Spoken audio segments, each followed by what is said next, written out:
Welcome to the stories of Krishna, the Supreme Personality of Godhead. By His Divine Grace, A.C. Bhaktivedanta Swami Prabhupada, Founder Acharya of the International Society for Krishna Consciousness. Adapted by Parvati Devi Dasi for preschool children and early readers. Chapter 1.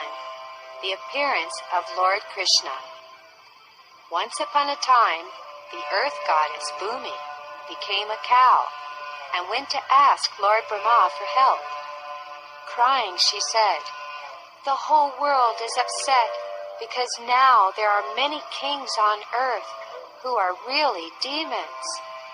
So Lord Brahma, who is the father of the universe, Bhumi, and all the demigods went to the ocean of milk to see Lord Vishnu on his planet of Swetadweep. They all offered their respectful obeisances to Lord Vishnu and chanted the Purusha Shukta prayers. Lord Vishnu said, "Soon I will come to earth as the son of Vasudeva, along with my brother and sister, Balaram and Yogamaya. All of you demigods should take birth on earth in the Yadu family. Then I will come myself as the Supreme Lord Krishna to save all the devotees and to kill all the demons." Sometime later, Vasudeva, the son of the Yadu king Surasena, married Devaki, the beautiful daughter of Ugrasena. After the wedding, Devaki's brother Kamsa drove them home on a wonderful golden chariot. There were hundreds of other nice chariots, 200 of her young girlfriends, 15,000 horses, and 400 elephants nicely decorated with gold and garlands, along with wonderful music from conch shells, bugles, and drums. Suddenly, a great voice was heard from the sky. "Kamsa, you are such a fool! The eighth son of this sister will kill you." Kamsa became afraid. Immediately he caught Devaki's hair and raised his sword to kill her. Vasudeva, her new husband, stopped him and said, "My dear brother-in-law, please do not kill your own sister. She will never give you trouble. Right now you are safe. Whenever she has any children, I promise to give them all to you." Kamsa knew that Vasudeva would keep his promise, so he did not kill her. After Devaki had her first baby, the great devotee Narada Muni came to Kamsa and said, "Kamsa, be careful of the friends of demigods born in the families of Nanda Maharaj, the cowherd men, and Vasudeva. They are all getting ready for Krishna to come. He is sure to kill all the demoniac kings of the world." Kamsa and his friends were all demons, so they were always afraid of the demigods. And Kamsa was especially very, very afraid that he would be killed by Krishna, who was taking birth in the Yadu family. So he locked up Vasudeva and Devaki and his own father Ugrasena inside a prison.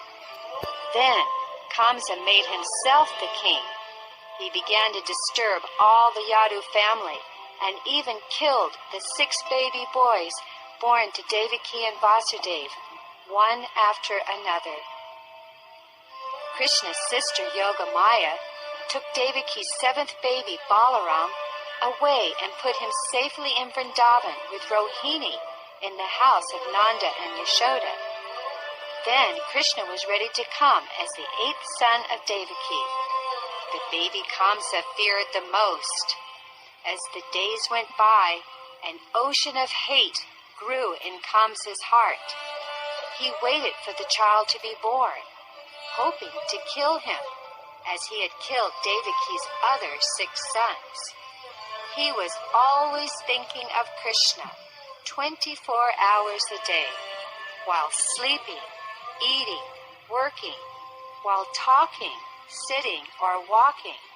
All Kamsa could see around him was Krishna.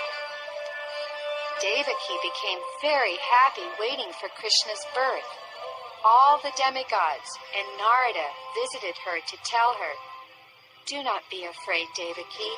Your son Krishna can never be killed by the demon Kamsa. Krishna is coming just to kill all the demons everywhere in the world, so his devotees can live peacefully." At the time of Krishna's birth, there were nice signs everywhere. The planets and stars moved to good positions in the sky. The rivers were full of clear flowing waters, and the lakes were full of lotus flowers. The forests were full of beautiful singing birds and dancing peacocks. The soft wind smelled of sweet flowers. The Brahmana priests found their homes very nice for offering prasadam to the Lord and for sacrifices. The Gandharvas and Kinnaras began to sing. The Siddhas and Charanas offered prayers. The Apsaras began to dance, and the great sages and demigods showered flowers from the skies. Then, in the darkness of night, during a heavy rainstorm, Lord Vishnu appeared as the Supreme Personality of Godhead right before Devaki, who also looked like a demigoddess. Vasudeva saw his wonderful baby son with 4 hands holding a conch shell, club, disc, and lotus flower, and flashing his bright effulgence within the room. He had the special mark of Shrivats on his chest, and the jewel necklace with the Kastuba stone around his neck. He was dressed in yellow silk, valuable golden bracelets, bangles, earrings, and other ornaments all over his body. He had a full head of thick hair and wore a helmet with the Vaidurya stone.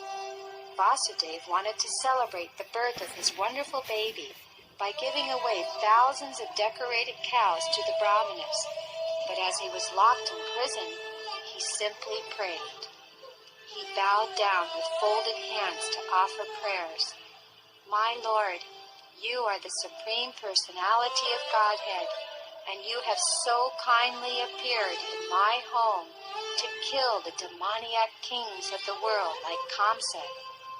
Knowing that you are to kill him and his followers, Kamsa has already killed your 6 baby brothers before you. As soon as he hears that you have come, he will try to kill you too."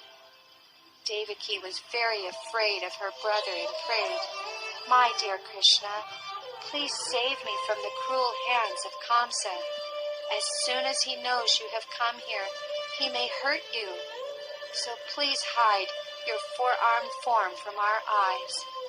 Krishna answered, "I know you are thinking about me out of great love and are afraid of Kamsa.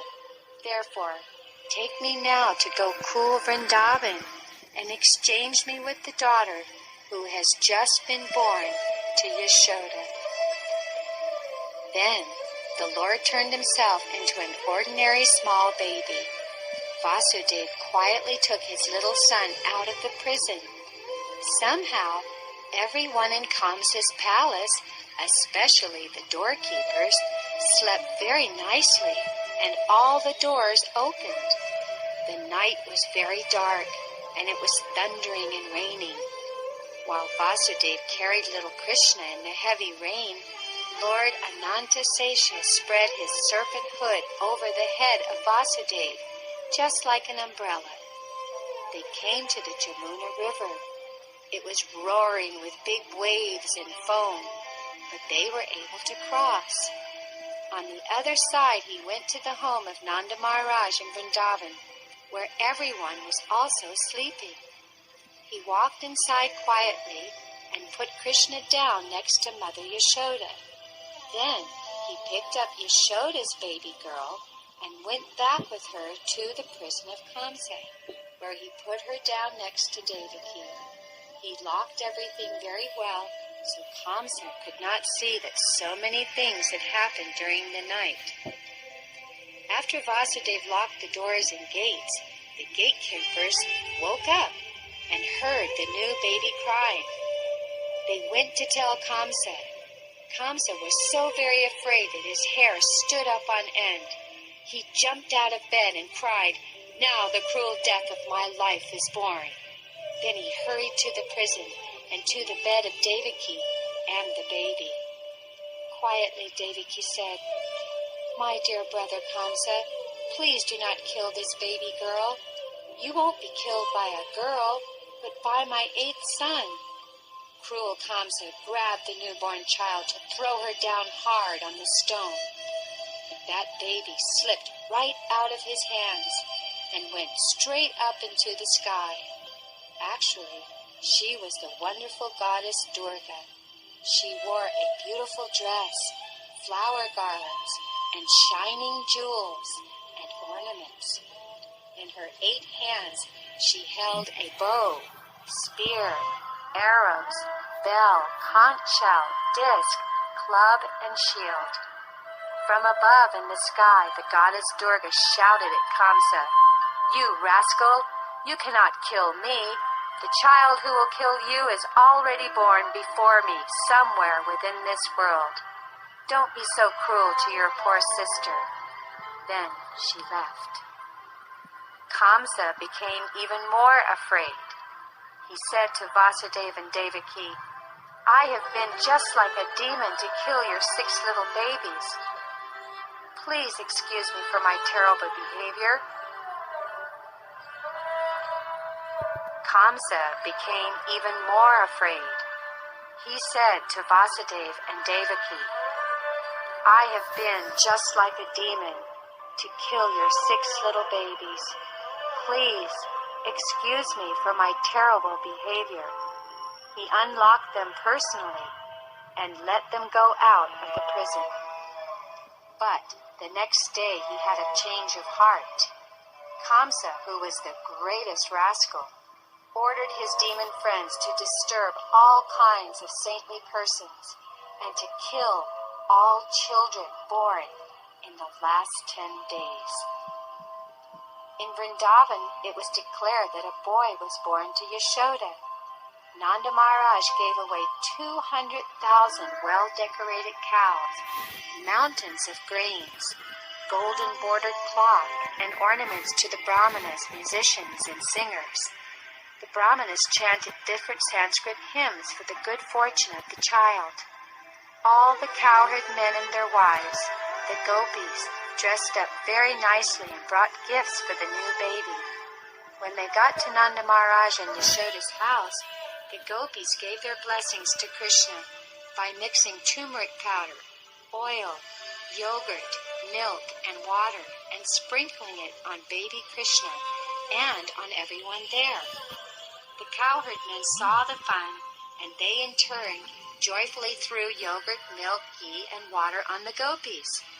Then everyone began to throw butter on each other. Nanda Maharaj was very happy to see everyone enjoying Krishna's birth ceremony and prayed to the Supreme Personality of Godhead to protect his child.